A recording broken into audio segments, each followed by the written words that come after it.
So this is the We Get Outdoors business promo series where we introduce you to some of the world's leading outdoor and adventure brands and the brains behind them. Your chance to get a real behind-the-scenes look into what's currently happening, what they're up to, and what the future for the brands we know you'll love is looking like. So 6 questions, 16 minutes. Lowell, welcome, and are you ready? Absolutely, I was born ready. Born ready, love it. So excuse the tongue-in-cheek question for number 1, but Lowell, who are you and why should we care? This is Wrangell.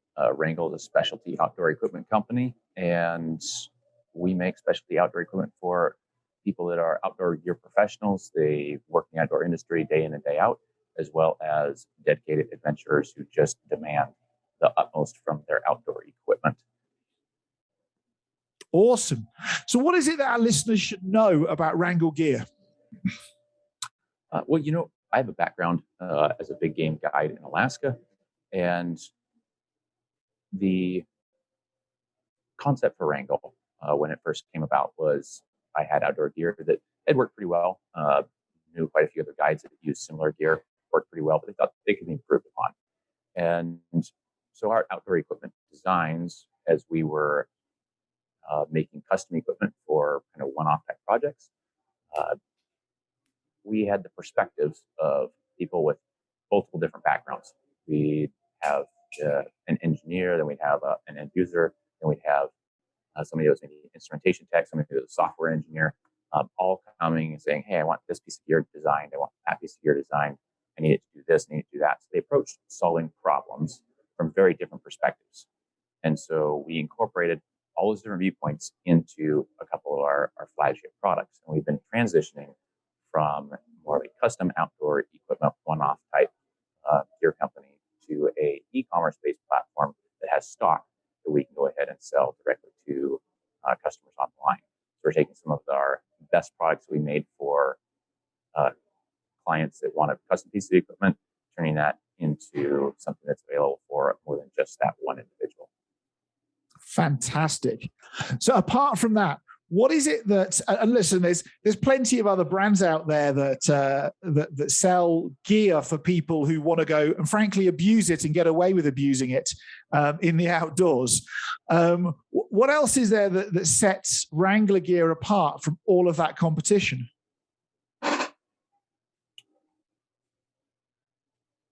Well, I would say number 1, we're an Alaskan-based company. When you're servicing clientele that needs gear that cannot fail in the outdoors, coming to Alaska and selling to citizens, residents of Alaska that are using their gear all the time, they know what works. And if it doesn't work, they're going to go to a different brand. So I would say it's been tested in Alaska. It's been used in Alaska. It's used by guides, big game guides in Alaska.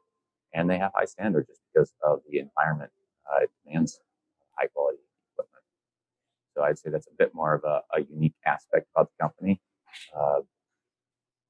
Aside from that, I think we can get into some of the details later on about some of the manufacturing stuff and mentality towards Wrangell is a bit different from more your mainstream companies. Cool. Well, I mean, we can jump into that now if you like, or if you want to tell me, what's that mentality, the difference between you and everybody else? You've probably seen this, and here in the United States, there's a pretty heavy approach towards outdoor gear and just being in the outdoors in specifics. That it's a look, don't touch mentality. It's the go out and look at the wildlife, go out and look at nature, go out and hike in it, but don't disturb it, don't touch it, and then go back home to your pristine environment. And the mentality with Wrangell is more of we use the resource. We enjoy being out and about. In the fall, we're berry picking. We're using that natural resource. In the summertime, we're fishing. You collect a bunch of our own fish, freeze it for the winter. In the fall, we're out hunting, collecting wild game. So when you are that involved and connected to your environment and you're immersed in it, you develop a even deeper appreciation for the environments and the resources that are in it than an individual that just goes out and looks but doesn't touch the environment. And that very sterile experience doesn't foster a deeper appreciation and desire to protect and conserve those resources that our approach does. So I live off grid. When I'm sewing, everything's powered by solar panels. When I'm designing a piece of equipment, I'm just in my cabin in the woods. When we walk outdoors, walk out on my front porch, and I can start testing it right from there. So having that actually use the resource, be immersed in the environment, and appreciate it that much more because you have touched it and felt it and understand the value of it.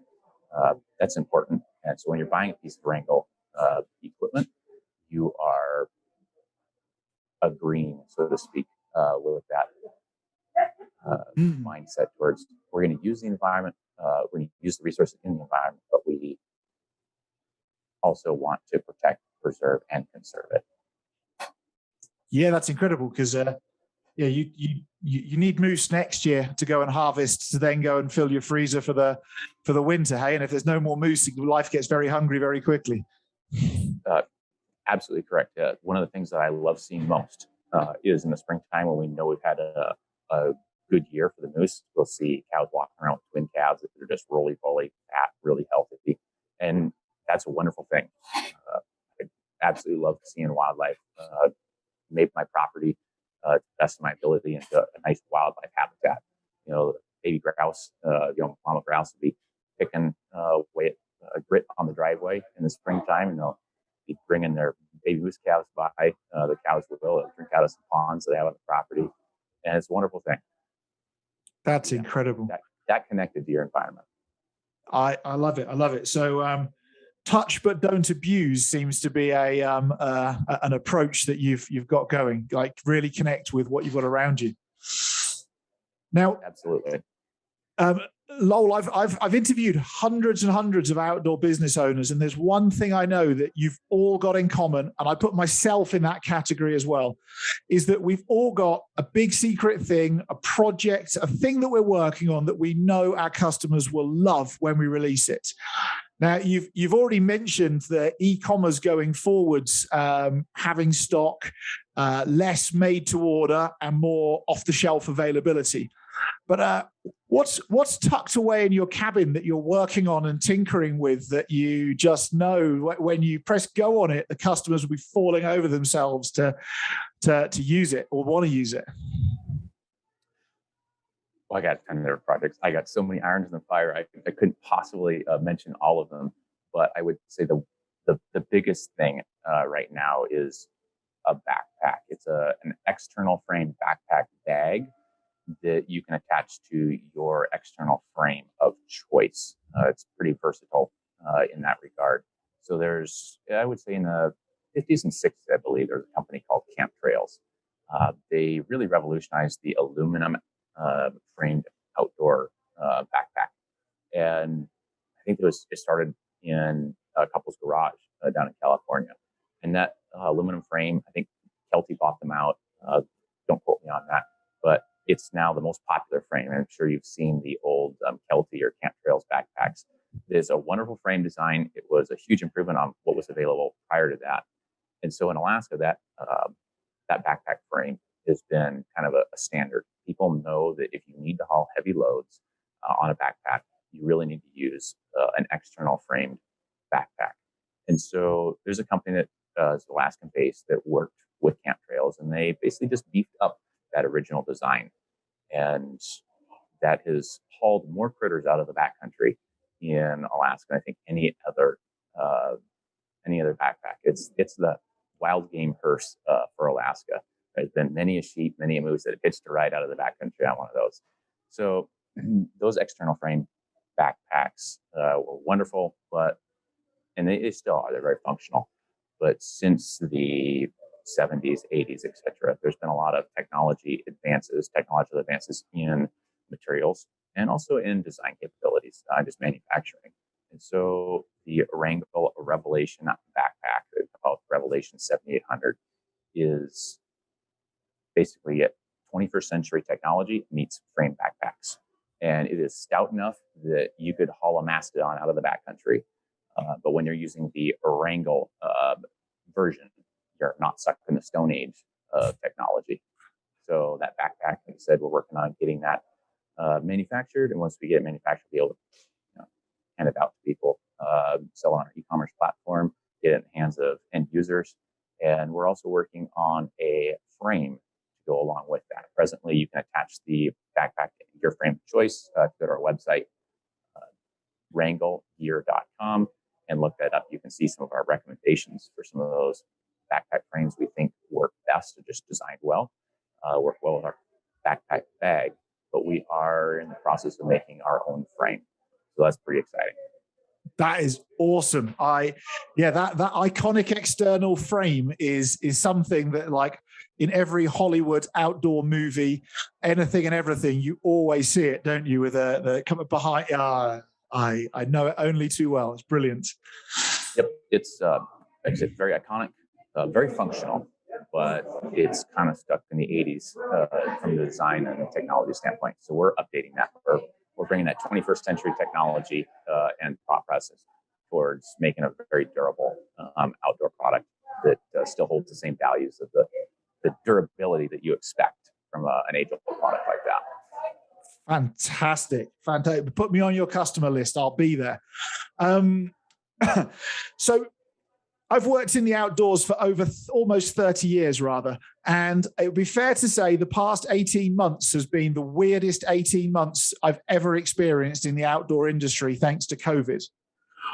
All that being said, from your perspective there in Alaska with wrangell gear and hunting and fishing, what do you believe the future is for the outdoors and the outdoor industry?